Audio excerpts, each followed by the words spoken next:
주님 오심을 기억하고 또 재림하실 주님을 기다리는 대림절 첫 주 주일입니다. 주님이 다시 오시면 모든 사람을 선악간에 판단하시겠다고 또 심판하시겠다고 약속하셨죠.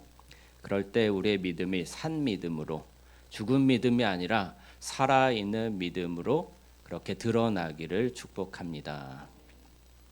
우리의 믿음을 잘 점검하고 주님을 더 가까이 하며 하나님을 알기에 힘쓰시기를 바라요. 주님께서 경고하셨죠. 나더러 주여 주여 하는 자마다 다 천국에 들어갈 것이 아니요 다만 하늘에 계신 내 아버지의 뜻대로 행하는 자라야 들어가리라.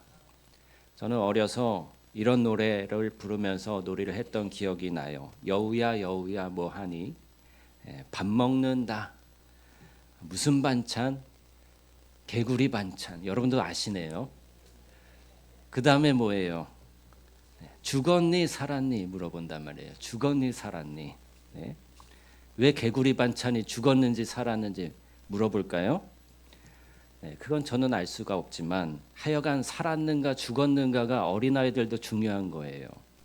생사를 가르는 문제, 말 그대로 생사를 가르는 문제가 살았느냐 죽었느냐입니다.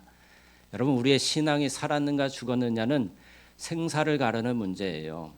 주여 주여 하는 자마다 다 천국에 들어갈 수 없다라고 한 것은 주여 주여 하는 사람들은 많지만 그 중에 살아있는 믿음을 가진 자도 있고 죽어있는 믿음을 가진 자도 있다는 거예요. 그래서 야고보 사도는 행위가 없는 믿음은 죽은 믿음이다라고 우리에게 알려주고 있습니다. 우리가 믿음으로 말미암아 구원을 얻는다는 이신칭의 교리를 믿지만 그 믿음이 살아있는 믿음인지 죽어있는 믿음인지는 우리가 행위로 알 수 있다는 거예요. 그래서 오늘 바울 사도는 에베소서에서 그런즉 거짓을 버리고 각각 그 이웃과 더불어 참된 것을 말하라. 이는 우리가 서로 지체가 됨이라 하면서 우리 행위에 대해서 말씀하고 있는데요. 여러분들도 내가 가진 믿음이 정말 살아있는 것인가 아니면 죽은 믿음인가 꼭 확인하시고 또 죽은 믿음이라면 살아있는 믿음을 달라고 주님께 구하시기를 바랍니다. 주님이 다시 오셨을 때 너의 믿음은 살아있는 믿음이다 하면은 참으로 기쁠 것이지만 나는 너를 모른다 불법을 행하는 자들아 내게서 떠나가라 한다면 얼마나 슬프고 얼마나 난처하겠습니까? 그런 일을 겪는 자가 한 사람도 없기를 축복합니다. 바울 사도도 알렉산더와 후메네오라는 두 사람이 믿음에서 파선했을 때 그것을 안타까워했어요. 그러므로 우리는 믿음에서 파선하지 않도록 우리 믿음을 굳게 붙잡아야 합니다. 진리에 기초한 의로움과 거룩함을 옷 입은 새로운 사람들, 즉 예수님 안에서 참되고 살아있는 믿음을 가진 사람들의 행위는 어떤 것인가에 대해서 오늘 말씀을 통해 살펴보길 원합니다. 그리스도인이 된 세 사람의 새로운 삶은 주로 십계명과 관련된 거예요. 거짓말하지 말아라 라는 것도 십계명이죠. 또 도둑질하지 말아라 라는 것도 십계명에 속한 것인데 오늘 그러한 말씀으로 에베소서에서 말씀하고 있습니다. 십계명에 담긴 하나님의 교훈들은요, 경건의 최대치가 아니라 하한선에 속한 거예요. 가장 낮은 기준입니다. 다른 신을 두지 말라는 계명에 관해서요, 다른 신을 우리에게 두지 않았다고 해서 온전히 십계명을 준행한 것이 아니라 오직 하나님만 내 안에 모시고 그분의 뜻만을 인정하고 그의 영광만을 추구하고 그의 사랑으로 만족해야 계명을 준수한 거예요. 우리를 위한 신의 물질적인 형상을 만들지 말라는 계명도 우상을 만들지 않았다고 해서 준행한 것이 아니라 우리의 영혼이 보이지 않는 하나님께 절하고 섬길 때 온전히 준행한 것입니다. 하나님의 이름을 망령되게 부르지 말라는 계명도 그 이름을 높이고 영화롭게 해야 비로소 준행한 것이고요. 살인하지 말라는 계명도 단지 살인하지 않았다고 지키는 것이 아니라 죽어가는 영혼을 살려야 계명의 준행이 완성되는 것입니다. 도둑질을 금지한 계명도 다른 사람의 것을 탈취하지 않는 것을 넘어서 가난한 자에게 줄 것이 있도록 준비하고 실제로 주어야 비로소 준행하는 것입니다.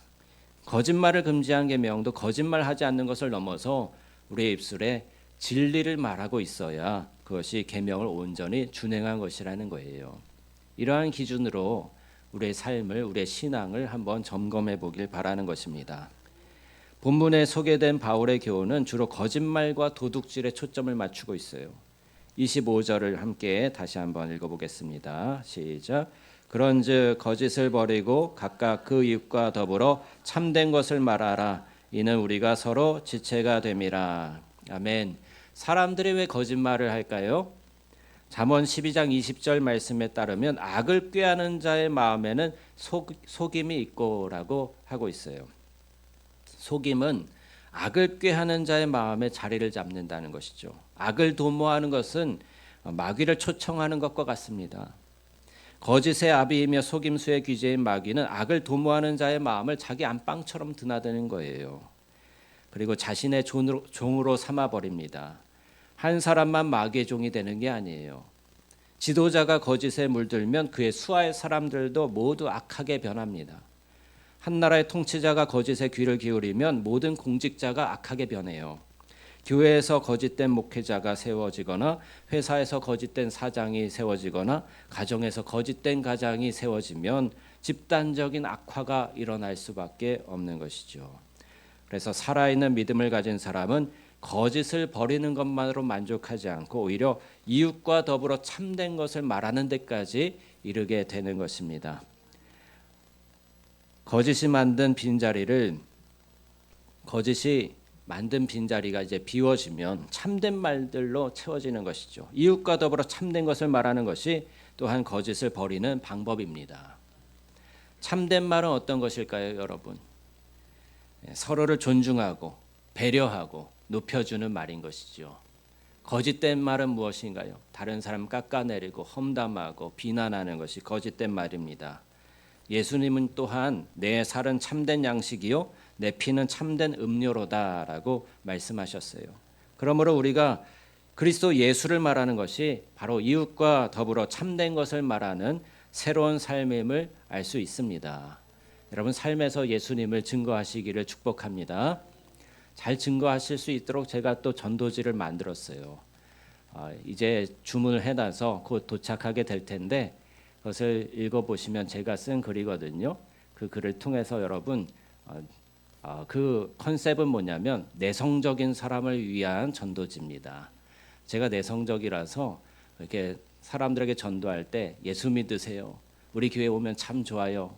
이런 말 할 수 있겠지만 그냥 전도지만 나눠줘도 전도가 되는 그런 글이 담겨 있는 그런 전도지를 만들었습니다.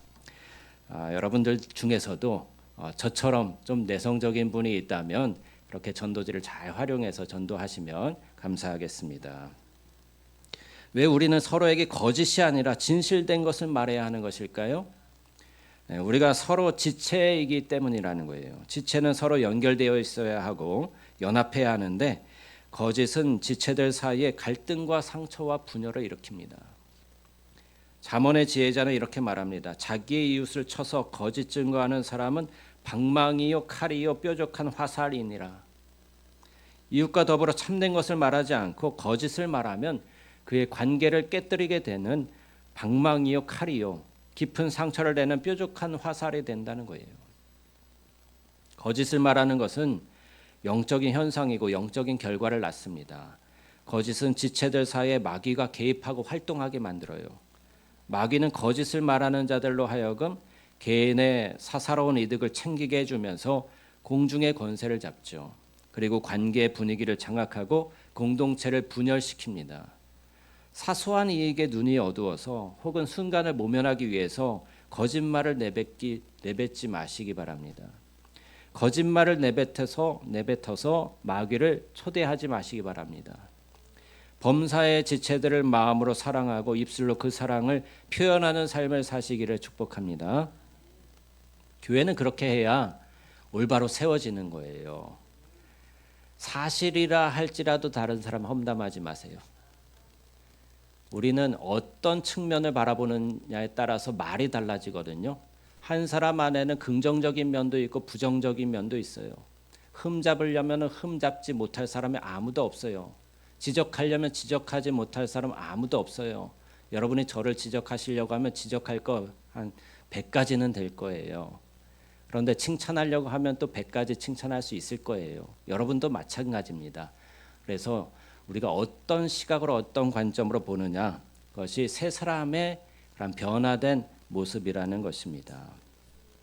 우리는 서로 지체들이기 때문에 서로 인간적인 연약함들은 주님께서 우리를 용서하시고 그 죄를 덮어주신 것처럼 우리가 서로를 덮어주고 또 서로를 세워주는 그러한 공동체가 되기를 축복합니다. 살아있는 믿음의 사람은 또한 해가 지도록 분을 품지 않는다고 바울은 말하고 있어요. 26절과 27절 말씀 다시 한번 읽어보겠습니다. 시작. 분을 내어도 죄를 짓지 말며 해가 지도록 분을 품지 말고 마귀에게 틈을 주지 말라. 아멘.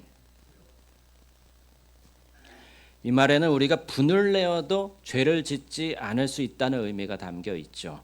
어떠한 분노의 격발이 죄로 연결되는 것일까요? 잠언의 지혜자는 말합니다. 미련한 자는 당장 분노를 나타내거니와 슬기로운 자는 수욕을 참느니라.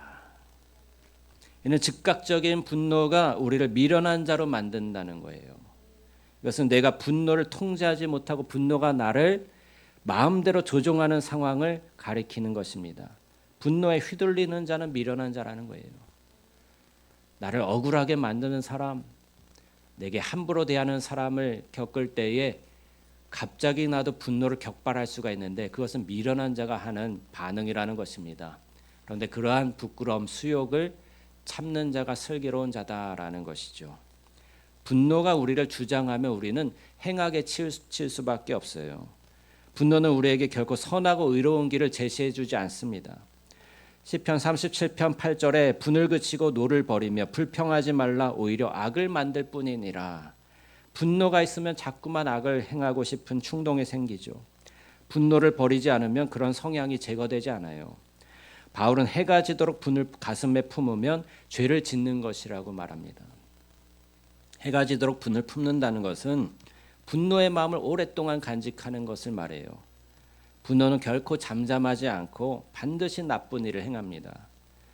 우리로 하여금 욕설을 내뱉게 하고 차가운 시선을 보내고 거친 몸짓을 보이고 관계를 위태롭게 만드는 것이죠. 부모에게 불순종하는 자식이 처음에는 양심의 가책을 느끼다가요, 부모의 책망을 듣고서 마음에 섭섭함과 분노를 품으면 자신의 불순종을 합리화하기 시작합니다. 그리고 더욱 패역한 짓을 하면서 자신이 그럴 수밖에 없는 이유를 부모 탓으로 돌리는 우를 범하게 돼요. 그리고 마음으로 부모를 향한 분노를 또 원망을 키우게 되는 것이죠. 마찬가지로 하나님의 말씀에 불순종하기를 반복하며 회개하지 않는 신자는 자신의 행동에 대해서 말씀으로 책망을 받을 때 기분 나빠하며 마음에 분노를 품게 됩니다. 또한 그 분노의 마음을 오래도록 품죠. 그리고 자신이 품은 분노에 대해서 마음으로 합리화하면서 다른 사람에게 탓을 돌리고 마음의 불만을 키워나가게 되는 거예요. 이스라엘 백성들이 광야에서 나왔을 때 그랬어요. 그들 자신의 패역함을 바라보지 못하고 모세를 향해서, 모세가 이렇게 우리들을 광야로 이끌고 나와서 다 죽게 만든다. 목마르고 배고픈데 애굽에서 먹던 고기, 애굽에서 먹던 마늘을 먹고 싶다 하면서 다시 애굽으로 돌아가자라고 분노와 원망을 터뜨렸던 거예요. 하나님께서 얼마나 놀라운 은혜로 그들을 구원해 내셨는데도 그걸 당연히 여기고 또 그들이 처한 환경에 대해서 원망과 분노를 품고 있었던 것이죠. 여러분, 이러한 잘못을 반복하지 말라고 하나님께서 성경에 이스라엘의 실패에 대해서 민수기에 그렇게 자세하게 기록해 놓은 것입니다. 성경을 읽으면요, 지금 우리의 상황에 적용을 할 수 있어야 되는 거예요. 이러한 실패들을 왜 기록해 놨을까? 이스라엘의 백성들의 그러한 원망하다가 광야에 다 엎드러진 그런 실패의 기록들은 오늘날 한국교회, 오늘날 우리의 신앙에 비추어 봐서 그런 잘못을 반복하지 말라고 그렇게 기록해 놓은 것이거든요. 또 베드로의 실패에 대해서도 왜 기록해 놨습니까? 베드로는 교회 수장이잖아요. 초대교회 수장인데 그 초대교회 수장인 베드로의 실패에 대해서 왜 그렇게 적나라하게 기록해 놓았습니까? 네, 우리를 위해서 반면교사 삼으라고 그렇게 우리 자신을 겸손하게 만들기 위해서 이렇게 기록해 놓은 거예요. 여러분, 신자의 영적인 병든 상태는요, 나쁜 모습으로 다 드러나게 되어 있습니다. 불만 가득한 표정과 비꼬는 말투와 차가운 시선과 판단하는 마음이 가득한 침묵을 통해서 자신의 분노를 계속해서 드러내고 있는 것을 우리가 보게 됩니다. 혹시 내가 그러한 상태에 있다면 그러한 마음이 내 속에서 일어나는 그런 죄 때문이라는 것을 알아야 되는 거예요. 그래서 이건 내가 아니고 내 안에서 죄가 나를 끌고 가는 것이구나라고 분명하게 인지를 하고 빨리 마귀가 나를 속이고 있구나 깨닫고 마귀를 대적하시기 바랍니다. 내 안의 죄를 털어내고 회개하고 그렇게 돌이켜야 하는 거예요. 그러면 마귀는 물러가고 마음의 분위기가 밝게 변하게 되는 것이죠. 그리고서 이전에 원망했던 거, 불평했던 거, 내가 왜 그랬는가 이런 것들이 마음의 상태가 변하게 되면서 오히려 내게 베푸신 하나님의 은혜에 감사하고 또 그렇게 마음이 변화함으로써 나의 삶이 변화되고 회복이 일어나게 되는 거예요. 그렇지 않고 계속 원망과 불평을 하면요, 아무리 하나님이 복을 쏟아 부어 주셔도 그것을 다 흘려버리게 돼요. 아무것도 담아내지 못합니다. 그 입술로 범죄함을 통해서 마음으로 원망함을 통해서 그 복이 내 안에 머물지 못하고 다 쏟아져 버리게 되는 거예요. 그러므로 여러분, 해가 지도록 분노를 오랫동안 가슴에 품지 마시고 그 분노를 털어내시기 바랍니다. 그것을 가슴에 오랫동안 분노를 품으면 마귀에게 틈을 주는 것이라고 바울이 경고합니다. 틈을 준다는 것은 마귀의 개입을 허용하고 나에 대한 지배력을 마귀에게 양도하는 거예요. 결국 분노를 가슴에 품으면 마귀가 우리를 종으로 마음대로 부리게 된다는 것이죠. 마귀의 종이 되고 싶으십니까? 그렇지 않다면 분노를 가슴에 품지 마십시오. 분노가 우리를 스치고 지나가는 것은 문제가 되지 않아요. 잠깐 화가 날 수 있어요. 그러나 그것을 밤이 새도록 가슴에 고이 간직하는 것은 지극히 미련한 일입니다. 거짓을 버리지 않아도 마귀는 우리에게 마치 주인처럼 행세할 것이고 분노를 마음에 간직해도 동일하게 행세할 것입니다.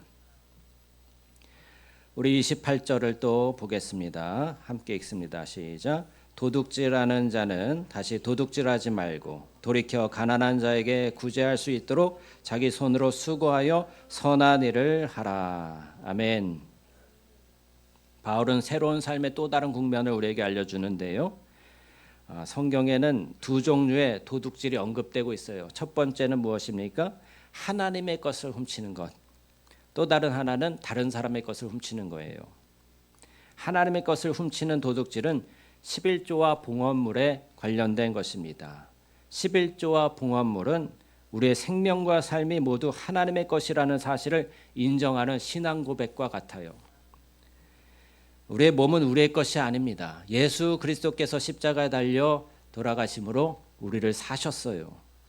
만약 우리의 몸이 하나님의 것임을 부정하고 우리의 몸으로 하나님께 영광을 돌리지 않으면 하나님의 것을 훔치는 것과 같은 것이죠. 그래서 무엇을 하든지 먹고 마시든지 하나님의 영광을 위하여 하라는 그 말씀은요, 우리가 우리 자신의 것이 아니라 하나님의 것이기 때문에 그런 거예요. 도둑이 되지 않으려면 일평생 하나님께 영광을 돌리는 삶을 사시기를 축복합니다. 두 번째 도둑질은 다른 사람의 소유물을 훔치는 거예요. 소유물 중에는 돈도 있겠고 물건도 있고 또 다른 사람의 아이디어도 있고 감정도 있고 업적도 있고 노동도 있어요.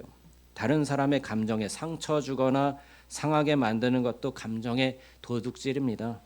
다른 사람이 이룩한 업적을 자신의 것인 양 갈취하지도 마십시오. 일한 사람의 손에 노동에 적정한 대가를 주지 않는 것도 노동의 착취요 도둑질인 거예요. 그러한 일을 하지 말아야 합니다. 도둑질과 관련해 우리가 주목해야 할 또 다른 하나의 교훈은 우리 자신이 도둑의 희생물이 될 수 있다는 거예요. 세상에는 도둑질이 도둑들이 많을까요, 적을까요? 네, 많죠. 네, 그러므로 도둑질을 당하지 않으려면 우리의 보물을 땅에 쌓아두지 말라라고 주님께서는 경고하십니다. 왜 그렇습니까? 주님께서 말씀하시길 거기에는 좀과 동록이 해하며 도둑이 구멍을 뚫고 도둑질하느니라. 이 세상에서 도둑질 제로의 상태를 기대하지 말라는 거예요. 그런 세상은 결코 오지 않습니다. 여러분, 우리가 지금도 도둑질 당하고 있다는 사실 아십니까? 세상에서요? 네, 모르시죠? 우리도 모르게 도둑질을 계속 당해요. 그것이 무엇입니까? 물가가 계속 올라가는 거예요. 아무리 열심히 일하고 벌어도 이 물가 때문에 서민들이 제대로 돈을 모을 수도 없고, 또 청년들은 결혼하기도 어렵고 너무 힘든 거예요. 제 친구들 중에도 아직도 결혼 안 한 친구들이 있어요. 그래서 왜 결혼을 안 하니? 그러면 요즘엔 M4 세대야. 이것도 포기하고 저것도 포기할 수밖에 없어. 뭘 준비하려면은 너무나도 힘들어. 돈을 잘 벌어요. 그런데도 그게 다 쏟아져 버린다는 거예요. 물가가 너무 높고 들어갈 돈이 너무 많기 때문에 그런 것입니다. 그러므로 이 세상에서는 여러분 계속해서 빼앗기는 삶을 살아갈 수밖에 없는데 어떻게 하면 도둑질을 당하지 않을 수가 있는가? 주님께서 우리에게 다음과 같은 해결책을 주셨습니다. 오직 너희를 위하여 보물을 하늘에 쌓아두라. 거기는 좀이나 동록이 해하지 못하며 도둑이 구멍을 뚫지도 못하고 도둑질도 못하느니라. 여러분의 보물을 하늘에 쌓아두시기 바랍니다. 문제는 사람들이 하늘에 자신의 보물을 쌓아두는 구체적인 방법을 잘 모른다는 거예요. 그러나 그건 어려운 것이 아닙니다. 복잡하지도 않습니다. 누구든지 얼마든지 행할 수 있는 것입니다. 예수님의 가르침을 들어보십시오. 너희 소유를 팔아 구제하여 낡아지지 아니하는 배낭을 만들라. 곧 하늘에 둔 바 다함이 없는 보물이니 거기는 도둑도 가까이 하는 일이 없고 좀도 먹는 일이 없느니라. 예수님은 낡아지지 않는 배낭을 만들라고 하세요. 그 방법은 우리 소유를 팔아서 가난한 자들에게 나누어 그들을 구제하는 것이랍니다. 하늘에 보물을 쌓아두는 보다 근본적인 방법이 있는데 내게 있는 모든 것이 하나님의 것임을 인정하며 하나님에 의해 선물로 주어진 것으로 여기는 것입니다. 실제로 우리에게 있는 모든 것은 하나님의 소유예요. 그리고 우리는 안개와 같이 사라질 이 세상의 짧은 생애 동안 잠시 그것을 맡은 청지기일 뿐인 것이죠. 사람들이 이 세상에서 근심하고 분노하고 불평하고 슬퍼하고 절망하는 이유는 우리에게 있는 모든 것들이 하나님께서 맡겨주신 것이라고 믿지 않고 자기 것이라고 생각하기 때문이에요. 그래서 다른 사람보다 더 많이 충분히 갖지 못한 것에 대해서 원망하는 마음을 품기 때문입니다. 주님의 것을 주님의 뜻대로 사용하면 마음에 평강과 기쁨이 있고 하나님께서 갚아주시거든요. 네, 하늘에서뿐만 아니라 이 땅에서도 갚아주셔요.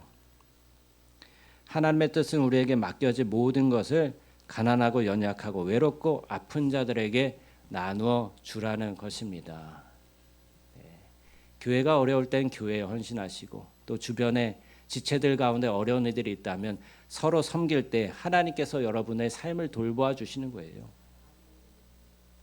제가 처음 전도사 시절 얘기를 종종 하는데요. 그때 목사님이 참 훌륭한 분이시거든요. 그런데 그 목사님께서 지금도 목회를 너무너무 잘하고 계셔요. 그래서 이렇게 찾아보니까 인터넷 기사에도 그분이 인터뷰한 내용들이 나오더라고요. 근데 그분이 젊어서는 너무너무 가난해가지고 거지들도 그 목사님을 불쌍히 여겼대요. 근데 나중에 목회를 하면서 거지들을 데려다 키우고 또 아이들과 함께 살고 또 목회는 성도들과 함께 살아가는 것이다 이렇게 얘기를 하고 계셔요. 네, 저도 그 마음을 좀 본받아서 2025년 한 해는 여러분과 함께 살아가려고 조금이라도 그렇게 노력하려고 합니다. 네, 그 목사님께서는 그렇게 성도들을 섬기는 것을 몸에 배어 있으셨어요. 그리고 지역 사회를 섬기는 것이 몸에 배어 있고 그래서 누가 잘못하더라도 그것을 조용히 덮어주고 또 청소년들, 중학생들하고 같이 목욕탕 가서 또 머리도 깎아주고 이렇게 섬기는 삶을 계속해서 사십니다. 그러니까 교회가 부흥할 수밖에 없는 거예요. 좋은 소문이 날 수밖에 없는 거예요. 근데 그분이 고백하는 말이 처음에 자기가 전도사 시절에 교회가 어려웠대요. 그래서 사례를 받지를 못했대요. 청소년 아이들을 10명으로 시작했는데 1년 동안 사례를 안 받으면서 100명으로 늘려놨다는 거예요. 그리고 나서 그때 자기가 그렇게 헌신했기 때문에 지금 와서 복을 받는다라고 고백을 하시더라고요. 그것을 저도 본받아 가지고 이렇게 여러분들에게 말씀드릴 수 있는 것은, 저도 처음에 올 때 사례를 못 받는다 했어요. 그런데 제가 봉사를 하겠다 하고서 왔거든요. 아예 못 받은 것은 아니지만 그때의 경험으로 인해서 지금 하나님이 저에게 복을 주시는 것이 아닌가 이런 생각도 들고, 또 어머니의 기도 때문에 복을 받는 것이 아닌가. 어떤 분이 저에게 말하더라고요.